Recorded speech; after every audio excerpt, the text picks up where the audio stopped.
What's the feeling like after a fight like that? Thank you. That's a great feeling because I've been waiting for this for a long time.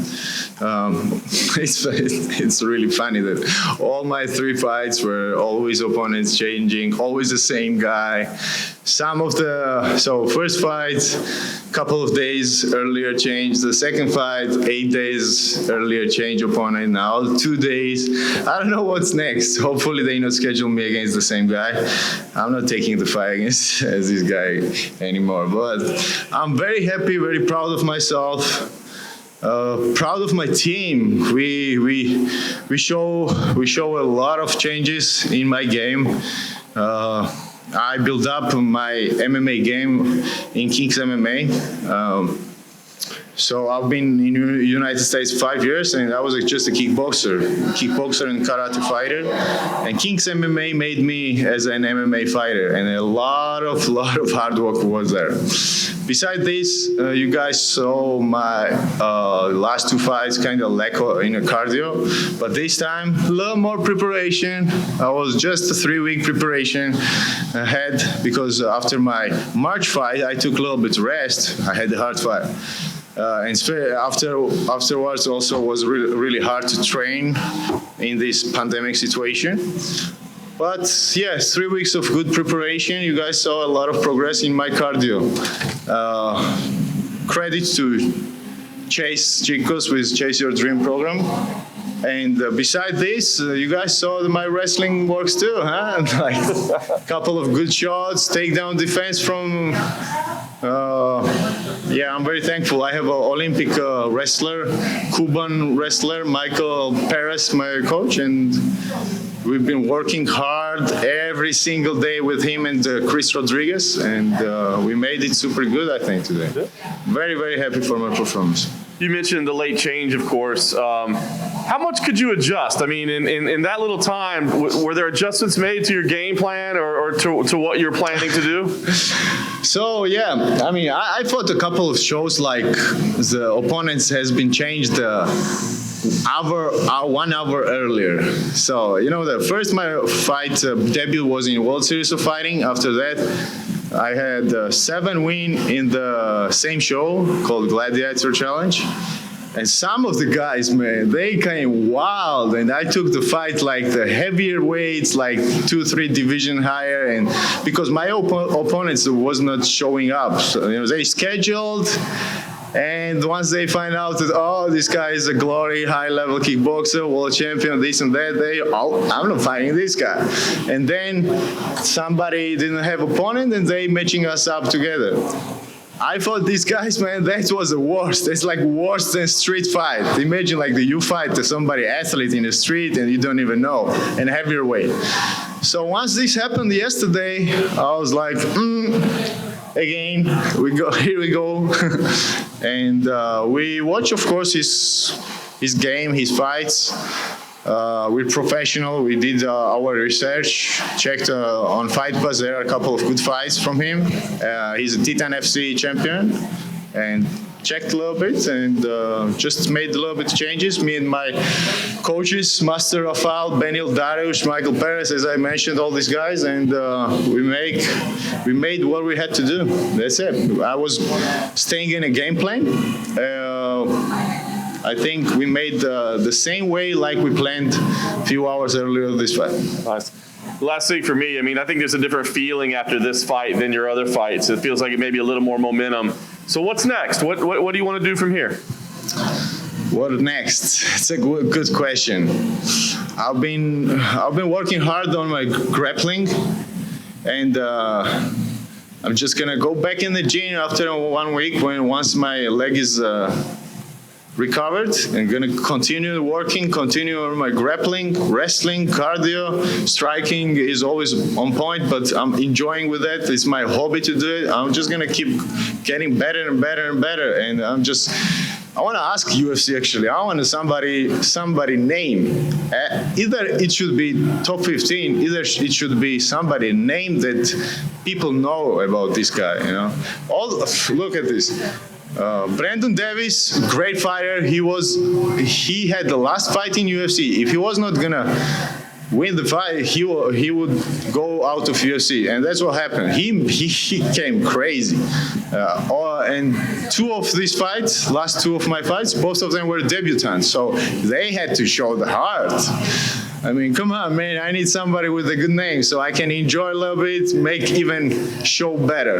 It's kind of business.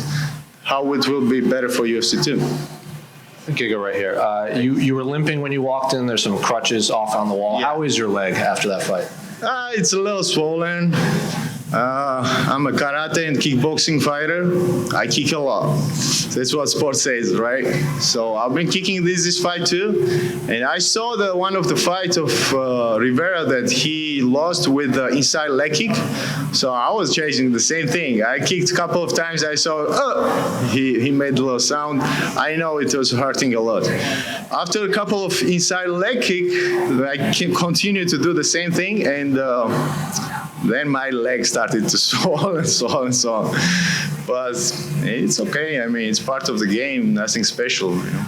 What did you tell him after the fight? It looked like you guys were talking for a little bit. Yeah, we talk. We had a little laugh after the fight. This guy, man, come on. He's a bantamweight guy. He had to drive a couple of hours to come here. He cut the weight, do all the MRIs and exams, and you guys know how big deal is this. And he fought me, and multiple time world champion in different sports. Yeah, man, a lot of credit to him, and I just said that I know who you are. You are a great man. You're a fucking beast. And that's what nickname says too. You've obviously been fighting for a long time, but have you ever fought in an empty arena before or in front of no fans? I participated in a contender series. There was one of my fights. This was a fun fight. Beside this, no, I never felt like that kind of show. It was great, man. Like, I feel like I'm in the big gym, you know, like somewhere in the big gym. And then one final one. You said you wanted a big name. There's another featherweight fight on this card between Edson Barboza. I know where you're going. I would love to fight Edson Barboza. Actually, Danny is my friend. I wish him a success. But after him and Edson's fight, I would love to have exchange with Edson.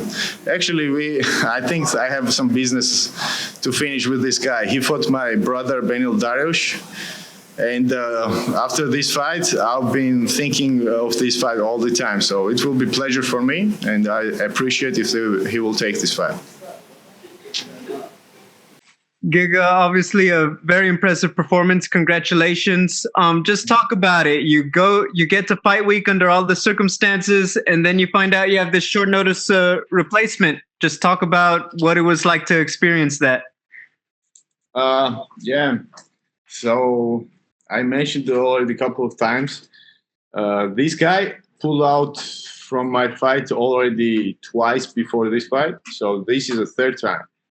And it was no surprise for me. So both of my other win was scheduled. The other fight was scheduled against the same opponent. And now they scheduled me with the third time with the same guy. And I was like, okay, if that's what they wanted, I'll do it. I'll do mine. But I always had in my mind that something might happen and he might pull out again. So for me and for my team, that was no surprise. You know, once he pulled out, me, Master, Beneil, Michael, my teammates, we talk. Nothing's changed. We are in a shape, just a different opponent. So the new guy came and we just checked his fight a little bit. Different style, but we were ready for it. Something very interesting that you don't normally see. You were throwing kicks and he was jumping over them. In the gym, have you seen someone try that? And just in the cage, what was it like when you see him do that move? Actually, I've seen when somebody gets hurt in a leg and they don't want to get a leg kicked anymore. Some people try that. And as you guys know, I'm a kickboxer. And I've seen these moves many times before. Once he did the same thing, I was like, I knew that his leg hurts, and that's why he was doing it. There are some other ways to defend leg kicks, but that's why he did it. So, okay. Final question for me. I mean, under all the circumstances, people are throwing out a lot of options, whether it's Fight Island, whether it's something else. If you could pick, where do you want to fight next, and do you have an opponent in mind? Fight Island would be super nice, I feel, because all the people are waiting for this. First, this pandemic situation, this show was like, I think all the world is watching this show, and for me was a big interest to fight in this show. And now everyone is talking about this Fight Island, some Mortal Kombat thing. I would love to do it for sure. Either that, or either I heard Las Vegas is back at Apex, and yeah, I would love to really fight somebody who has a name, so somebody recognized guy.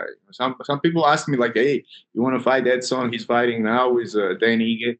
I feel like right now they have some business to deal. Dan Ige is my friend a little bit, and I would love to watch this fight, and then we'll see what happens. I would love to fight somebody really who's popular already for the UFC fans. Hey, thank you, Giga. Sure. My pleasure. We'll take our next question from Carlos Contreras. Your line is open. Okay. Giga, this fight was really hard for Irving because you had too little time, but also for you. I mean, you were preparing to a totally different boxer than him. Were you surprised at some point in the first round? You even switched to southpaw. Were you surprised with his style, with being so coming up front and throwing so many Superman punches and trying to punch you with having this difference in the distance and the reach? As I mentioned, I have a best team, guys. We checked a couple of fights, and we already knew what was going to happen. So we knew that he was going to throw Superman punch. He was going to come forward. He's going to try only a couple of shots for takedown because he don't have a great wrestling. And that's exactly what happened. And then we made the plan. Plan was a couple of kicks, some straight punches, move around, body kicks, high kicks, knees, and that's exactly what I did. So it was not really hard for us to find a good plan for this opponent. Thank you, Giga.